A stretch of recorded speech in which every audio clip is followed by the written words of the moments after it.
Assalamualaikum warahmatullahi wabarakatuh. Perkenalkan, kami dari kelompok 11 akan mempresentasikan tentang tata kelola perusahaan dalam mata kuliah Sistem Pengendalian Manajemen kali ini. Anggota kelompok kami ada Revinda Purtikasari NIM 2017-386, Erwin Yuda Pratama 2017-400, Atikah Indawati Puauda 2017-413, dan saya Diladina Uthiatin NIM 2017-426. Kita sering sekali mendengar banyak perusahaan yang terpuruk karena tata pemerintahan sebuah perusahaan tersebut tidak baik, sehingga banyak sekali terjadi korupsi, kolusi, dan juga nepotisme, sehingga terjadinya krisis ekonomi dan krisis kepercayaan para investor yang akan mengakibatkan tidak adanya investor yang mau membeli saham di dalam perusahaan. Artinya, bisa dikatakan jika perusahaan tersebut tidak menerapkan corporate governance dengan baik. Oleh karena itu, undang-undang menjadi acuan awal dalam penjabaran dan penciptaan good corporate governance di berbagai negara.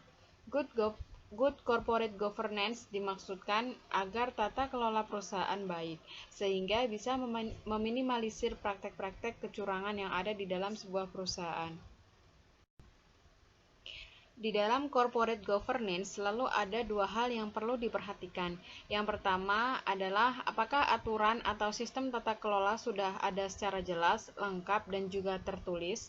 Yang kedua, apakah aturan dan sistem yang sudah jelas tersebut dilaksanakan dengan konsisten atau tidak. Nah, kedua hal ini yang akan menentukan apakah sudah ada good corporate governance di dalam sebuah perusahaan. Nah, di dalam rumusan masalah kali ini akan menjadi acuan kita untuk membahas materi kali ini. Yang pertama, kita akan mengetahui latar belakang munculnya good corporate governance. Yang kedua adalah pengertian dari good corporate governance sendiri. Yang ketiga ada prinsip, keempat ada manfaat dari good corporate governance. Yang kelima ada organisasi khusus yang sudah menerapkan dan juga dilanjut dalam penerapannya di dalam BUMN, ada lagi di dalam pengawasan pasar modal, dan yang terakhir adalah penerapan good corporate governance yang ada di perbankan di dalam negara Indonesia. Yang berikutnya ada tujuan penulisan. Yang pertama untuk mengetahui latar belakang munculnya GCG, yang kedua untuk mengetahui pengertian GCG, yang ketiga untuk mengetahui prinsip dari GCG, yang keempat itu untuk mengetahui manfaat dari GCG, yang kelima untuk mengetahui GCG dan hukum perseroan di Indonesia, yang keenam untuk mengetahui organisasi khusus dalam penerapan GCG, yang ketujuh untuk mengetahui GCG dalam BUMN, yang kedelapan untuk mengetahui GCG dalam pengawasan pasar modal, dan yang terakhir untuk mengetahui GCG perbankan Indonesia. Yang selanjutnya ada manfaat penulisan. Nah, ada dua manfaat dari penulisan makalah ini. Yang pertama, dalam penulisan makalah ini, kami tim penulis atau kelompok yang membahas tentang Good Corporate Governance atau GCG berharap dalam makalah ini bisa bermanfaat untuk jangka panjang maupun jangka pendeknya sebagai informasi yang sangat berharga. Yang kedua, dalam Good Corporate Governance atau GCG pun dapat diambil banyak manfaatnya dengan menata atau mengelola perusahaan dengan baik agar terhindar dari adanya KKN atau korupsi, kolusi, nepotisme yang dapat merugikan perusahaan. Pembahasan yang pertama adalah latar belakang munculnya GCG. Good Corporate Governance atau GCG atau dikenal dengan nama tata kelola perusahaan yang baik muncul tidak semata karena adanya kesadaran akan pentingnya konsep GCG, namun dilatar belakangi oleh maraknya skandal perusahaan yang menimpa perusahaan-perusahaan besar. Joel Balkan pada tahun 2002 mengatakan bahwa perusahaan atau korporasi saat ini telah berkembang dari sesuatu relatif tidak jelas menjadi institusi ekonomi dunia yang amat dominan. Nah, yang pertama itu ada Organization for Economic Cooperation and Development. Dalam Jaget dan kawan-kawan pada tahun 2004 mengemukakan suatu struktur yang terdiri atas para pemegang saham, direktur, manajer, seperangkat tujuan yang ingin dicapai perusahaan, dan alat-alat yang akan digunakan dalam mencapai tujuan dan memantau kinerja. Kemudian ada Wahyudi Prakarsa dalam Sukrisno Agus pada tahun 2006 mengatakan bahwa mekanisme administratif yang mengatur hubungan-hubungan antara manajemen perusahaan, komisaris, direksi, pemegang saham, dan kelompok-kelompok kepentingan atau stakeholder yang lain, hubungan-hubungan ini dimanifestasikan dalam bentuk berbagai aturan atau prosedur dalam sistem insentif sebagai kerangka kerja atau framework yang diperlukan untuk mencapai tujuan perusahaan dan cara-cara untuk mencapai tujuan tersebut, serta pemantauan atas kinerja yang dihasilkan. Selanjutnya yaitu pengertian Good Corporate Governance. Yang pertama, Forum for Corporate Governance in Indonesia. Ini tidak membuat definisi sendiri, namun mengadopsi definisi Cadbury Committee of United Kingdom dan menerjemahkan seperangkat peraturan yang mengatur hubungan antar pemegang saham, pengurus perusahaan, kreditur, pemerintah, karyawan, serta para pemegang kepentingan internal dan eksternal lainnya yang berkaitan dengan hak-hak dan kewajiban mereka, atau dengan kata lain suatu sistem yang mengarahkan dan mengendalikan perusahaan. Kemudian menurut Sukrisno Agus, tata kelola perusahaan yang baik sebagai suatu sistem yang mengatur hubungan para dewan komisaris, para direksi, pemegang saham, dan pemangku kepentingan lainnya. Tata kelola perusahaan, tujuan perusahaan, pencapaiannya, dan penilaian kinerjanya. Selanjutnya, berdasarkan beberapa definisi tersebut, pada intinya konsep GCG mengandung pengertian yang berintikan 4 poin, yaitu pertama wadah, kedua model, ketiga tujuan, dan keempat mekanisme. Kemudian pada poin 3 yaitu berisikan tentang prinsip GCG, di mana ada 10 poin, yaitu vision, yang kedua participation, ketiga equity, keempat profesional, kelima supervision, keenam efektif dan efisien, ketujuh ada transparan, dan kedelapan ada accountability dan accountable, dan kesembilan ada fairness, dan kesepuluh ada honest. Pada poin keempat yaitu berisikan 5 alasan mengapa penerapan GCG itu bermanfaat, yaitu pertama, para investor institusional lebih menaruh kepercayaan terhadap perusahaan-perusahaan di Asia yang telah menerapkan GCG. Yang kedua, berdasarkan berbagai analisis ternyata ada indikasi keterkaitan antara terjadinya krisis finansial dan krisis berkepanjangan di Asia dengan lemahnya tata kelola perusahaan. Dan yang ketiga, internasional pasar termasuk liberalisasi pasar finansial dan pasar modal menuntut perusahaan untuk menerapkan GCG. Yang keempat, kalau GCG bukan obat mujarab untuk keluar dari krisis sistem, ini dapat menjadi dasar bagi berkembangnya sistem nilai baru yang lebih sesuai dengan lanskap bisnis yang kini telah banyak berubah. Yang kelima, secara teoris, praktik GCG dapat meningkatkan nilai perusahaan. Kemudian ada manfaat GCG, di mana terdiri dari 4, yaitu pertama, mengurangi agency cost, yaitu suatu biaya yang harus ditanggung oleh pemegang saham akibat pendelegasian wewenang kepada pihak manajemen. Yang kedua, mengurangi biaya modal atau cost of capital. Yang ketiga, meningkatkan nilai saham perusahaan di mata publik dalam jangka panjang. Dan kemudian yang keempat, menciptakan dukungan para stakeholder dalam lingkungan perusahaan terhadap keberadaan perusahaan dan berbagai strategi dan kebijakan yang ditempuh perusahaan. Pada poin kelima, berisikan tentang GCG dan hukum perseroan di Indonesia.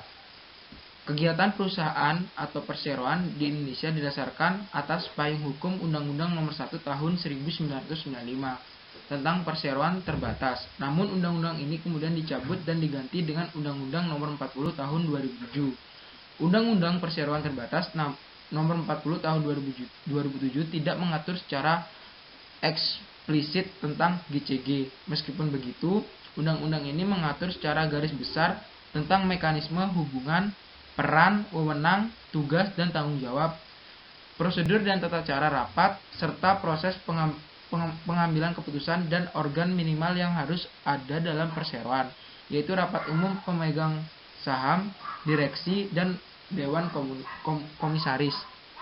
Kemudian dengan demikian RUPS merupakan organ tertinggi dan memegang wewenang tertinggi dalam perseroan yang berbadan hukum. PT anggota Dewan Komisaris dan Dewan Direksi diangkat dan diberhentikan oleh RUPS. Dewan Komisaris bertugas untuk mengawasi tindakan Dewan Direksi serta memberikan nasihat dan arahan kepada Dewan Direksi dan menjalankan operasi perusahaan. Dewan Direksi bertugas untuk menjalankan kegiatan operasi perusahaan berdasarkan arahan dan garis besar kebijakan yang telah ditetapkan oleh RUPS. Dewan Komisaris serta anggaran Dewan Perseroan yang berlaku dalam koridor hukum.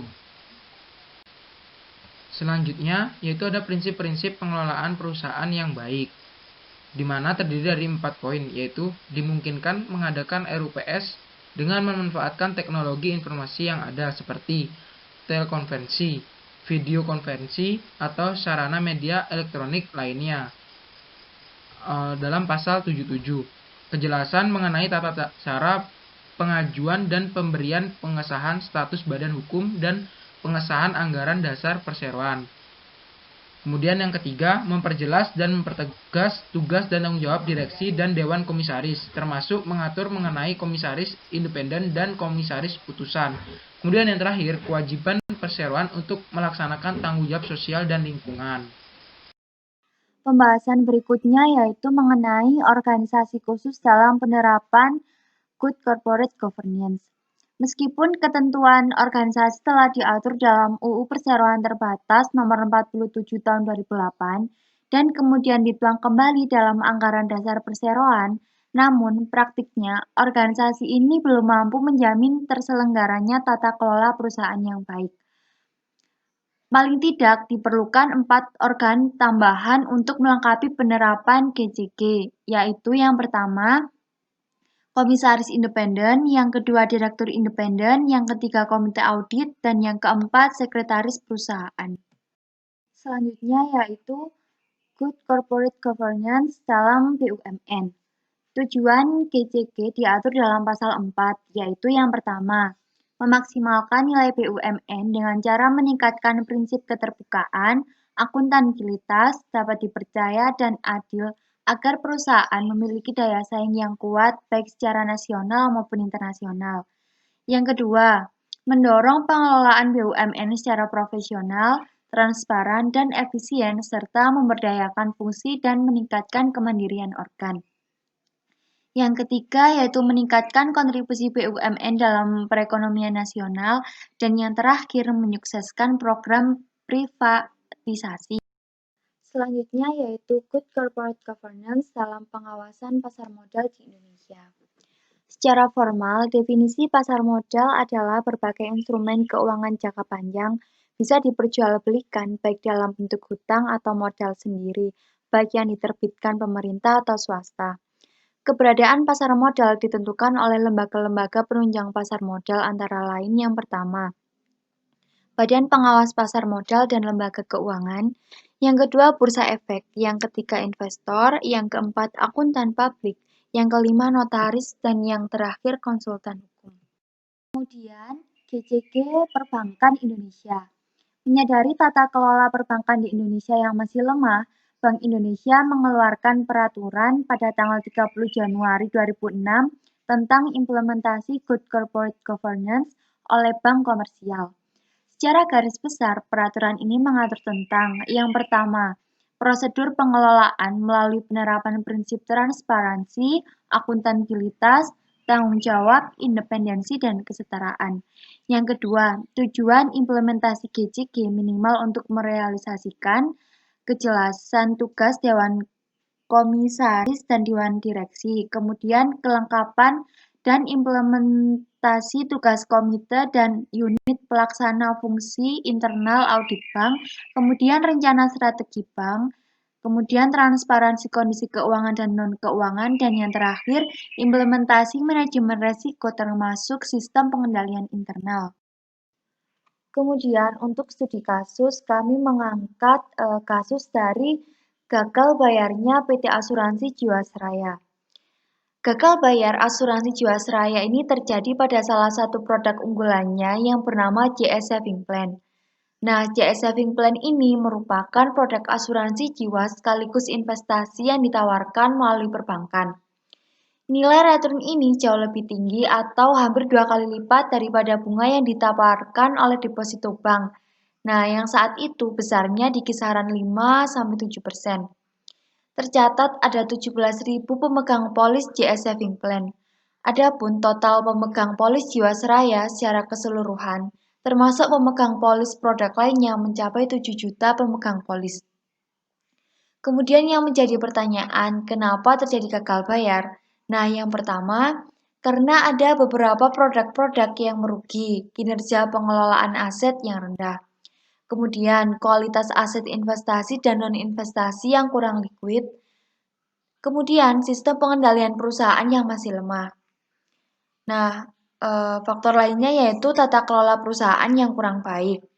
Kemudian, sistem informasi yang tidak andal, kantor cabang yang tidak produktif, kemudian biaya operasional yang tidak efisien, kemudian akses permodalan yang terbatas, kurangnya inovasi di bidang produk dan layanan, kemudian kualitas SDM asuransi yang terbatas, kemudian budaya kerja yang kurang profesional, dan yang terakhir, sarana dan prasarana kerja yang belum modern.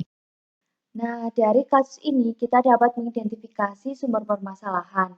Yang paling inti adalah dari tata kelola perusahaan yang kurang efektif. Untuk itu diperlukan adanya evaluasi dan juga tatanan kerja yang baru, yaitu dengan menggunakan Good Corporate Governance. Pelaksanaan Good Corporate Governance perusahaan paling tidak harus memperhatikan beberapa hal antara lain. Yang pertama, pelaksanaan tugas dan tanggung jawab direksi dan Dewan Komisaris. Kemudian yang kedua, kelengkapan dan pelaksanaan tugas komite audit. Kemudian yang ketiga, penerapan fungsi kepatuhan, auditor internal dan eksternal. Yang keempat, penerapan manajemen risiko. Ini termasuk sistem pengendalian internal. Yang kelima yaitu rencana strategis perseroan. Dan yang terakhir, pelaksanaan transparansi kondisi keuangan dan non-keuangan perseroan tersebut. Jadi, apabila Jiwasraya sebelumnya sudah konsisten menjalankan tata kelola perusahaan yang baik dan sesuai dengan peraturan yang sudah ada, maka akan kecil kemungkinan terjadi kasus gagal bayar yang nilainya sangat besar ini. Dan dampak gagal bayar Jiwasraya ini disinyalir berdampak masif dan sistematik. Bagi pelaku bisnis atau seluruh stakeholder jasa keuangan, kasus Jiwasraya ini menjadi peringatan serius tentang pentingnya tata kelola perusahaan yang baik dan benar. Jadi dalam pembahasan mengenai tata kelola perusahaan, kelompok kami mendapatkan kesimpulan bahwa Good Corporate Governance merupakan sistem yang mengatur dan mengendalikan perusahaan guna menciptakan nilai tambah untuk semua stakeholder. Konsep ini menekankan pada dua hal. Yang pertama, pentingnya hak pemegang saham untuk memperoleh informasi dengan benar, dan yang kedua, kewajiban perusahaan untuk melakukan pengungkapan secara akurat, tepat waktu, transparan terhadap semua informasi kinerja perusahaan, kepemilikan, dan stakeholder. Kemudian terdapat 4 komponen utama yang diperlukan dalam konsep Good Corporate Governance, yaitu fairness, transparansi, accountability, dan responsibility. Keempat komponen tersebut penting karena penerapan prinsip Good Corporate Governance secara konsisten terbukti dapat meningkatkan kualitas laporan keuangan dan juga dapat menjadi penghambat aktivitas rekayasa kinerja yang mengakibatkan laporan keuangan tidak menggambarkan nilai fundamental perusahaan. Nah, dari berbagai hasil penelitian lembaga independen, ini menunjukkan bahwa pelaksanaan Good Corporate Governance di Indonesia masih sangat rendah. Hal ini terutama disebabkan oleh kenyataan bahwa perusahaan-perusahaan di Indonesia belum sepenuhnya memiliki corporate culture sebagai inti dari corporate governance.